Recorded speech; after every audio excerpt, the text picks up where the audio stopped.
Hello guys, welcome to YouTube channel. आप सभी देख रहे हो आपका अपना यूट्यूब चैनल भी आज नहीं दोस्तों। चैनल पे नए हो चैनल को सब्सक्राइब कर लो ताकि नए वीडियो की नोटिफिकेशन मिलती रहे। तो दोस्तों, इससे पहले मैंने स्पेस के बारे में बहुत सारे वीडियो बनाए हैं। तो आज मैं आकाशगंगा के बारे में कुछ फैक्ट बताने वाला हूँ। तो वीडियो शुरू करते हैं। तो आकाशगंगा हमारी सौरमंडल में स्थित है। ये एक स्पाइरल गैलेक्सी है। इसके चपटे चक्र का जो व्यास है लगभग 1 लाख प्रकाश वर्ष है, लेकिन जो मोटाई है वो सिर्फ 1000 प्रकाश वर्ष है। अगर मैं एक्सप्लेन करूं कि हमारे सौरमंडल का आकार कितना है हमारे आकाशगंगा में, तो अगर सौरमंडल एक सिक्के की तरह है तो आकाशगंगा का जो आकार है वो भारत का 1.5 गुना है। तो मीन्स आकाशगंगा बहुत ज़्यादा बड़ी है।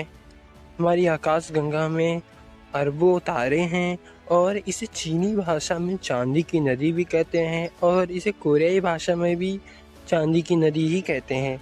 इसके अलावा हमारे सौरमंडल आकाशगंगा के केंद्र से लगभग 26,000 प्रकाश वर्ष दूर है और हमारा सौरमंडल जो है 5 लाख प्रति घंटे की रफ्तार से घूम रहा है। इस रफ्तार से वो आकाशगंगा का एक चक्कर लगभग 25 करोड़ साल में लगाएगा और आकाशगंगा में बिल्कुल बीचों बीच एक बहुत बड़ा ब्लैक होल भी है। और ये जो ब्लैक होल है वो सूर्य से लगभग 40 लाख गुना वजनी है। और 4 अरब साल बाद क्या होगा कि हमारे जो नज़दीकी आकाशगंगा एंड्रोमेडा है उससे हमारी आकाशगंगा टकरा जाएगी। पर इस आकाशगंगा के कोलैप्स से ज़्यादा नुकसान नहीं होगा। कुछ तारे तबाह हो जाएंगे लेकिन हमारी जो पृथ्वी है वो सेफ रहेगी, तो उससे हमें घबराने की कोई बात नहीं है। इसके अलावा 2.5 मील प्रति सेकंड इसकी रफ्तार है दोनों की। अब जो एक दूसरे की तरफ ये बढ़ रहे हैं। हमारी आकाशगंगा में अलग अलग प्रकार के तारे पाए जाते हैं। कुछ सूरज से बहुत ज़्यादा बड़े तो कुछ सूरज के आकार के भी हैं और कुछ सूरज से छोटे भी हैं। यहाँ पे पुच्छल तारे भी पाए जाते हैं। आकाशगंगा में एक अंधेरा पदार्थ बड़ी संख्या में फैला हुआ है, इसे डार्क होल कहा जाता है। आकाशगंगा में 150 से अधिक प्राचीन सितारों के समूह हैं। ये जो सितारे हैं वो बहुत ज़्यादा पुराने हैं या आप कह सकते हो बहुत ज़्यादा पौराणिक है। ये गोलाकार तारों के जो समूह हैं वो डार्क होल में मौजूद है। तो डार्क होल जो है वो एक अंधेरी चादर है जो बहुत दूर तक फैला हुआ है। तो आपको पता ही होगा कि जो बड़े जानवर है जैसे मांसाहारी जानवर अपने से कमज़ोर जानवर को भी खा लेते हैं। इसके अलावा बड़े जो कीट पतंग रहते हैं वो भी अपने से छोटे कीटों को भी खा लेते हैं। तो इस प्रकार ये जो कॉन्सेप्ट है आकाशगंगा में भी लगता है।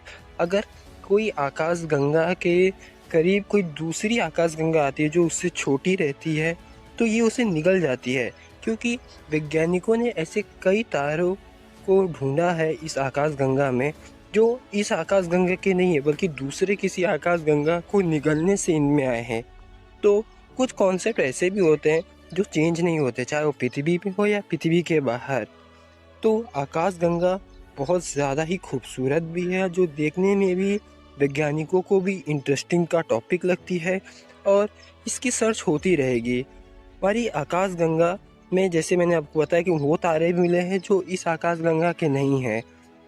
और हमारी आकाशगंगा बहुत ज़्यादा गर्म भी है और बहुत ज़्यादा प्रकाशित भी है।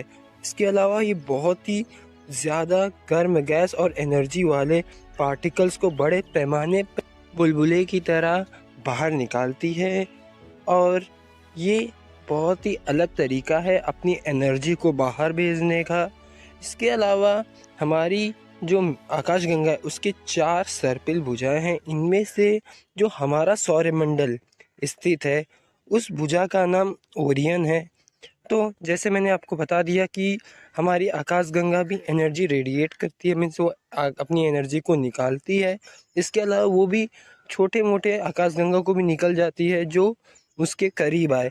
तो ये प्रोसेस तो होता रहेगा और कुछ अरब साल बाद ये एक एंड्रोमेडा से भी टकराएगी तो उससे पृथ्वी को उतना नुकसान नहीं होगा, ऐसा वैज्ञानिकों का मानना है। इसके अलावा इसमें ऐसे बहुत सारे ऐसे भी तारे हैं जिनकी खोज अभी हुई नहीं है और ये एक मिक्स तारों का समूह है जिसपे बड़े छोटे और बहुत ज़्यादा बड़े सबका अस्तित्व है। तो इस प्रकार मैंने आकाशगंगा के बारे में एक शॉर्ट वीडियो बना दी है। इसके नेक्स्ट पार्ट भी आएंगे जिसमें थोड़ी और डिटेल के बारे में हम जानेंगे, और इसके अलावा हम निहारिका के बारे में भी नेक्स्ट वीडियो में जानेंगे। तो चैनल को सब्सक्राइब कीजिए, और कोई भी टॉपिक पे वीडियो चाहिए तो कमेंट बॉक्स में कमेंट करें। तो मिलते हैं एक और वीडियो के साथ।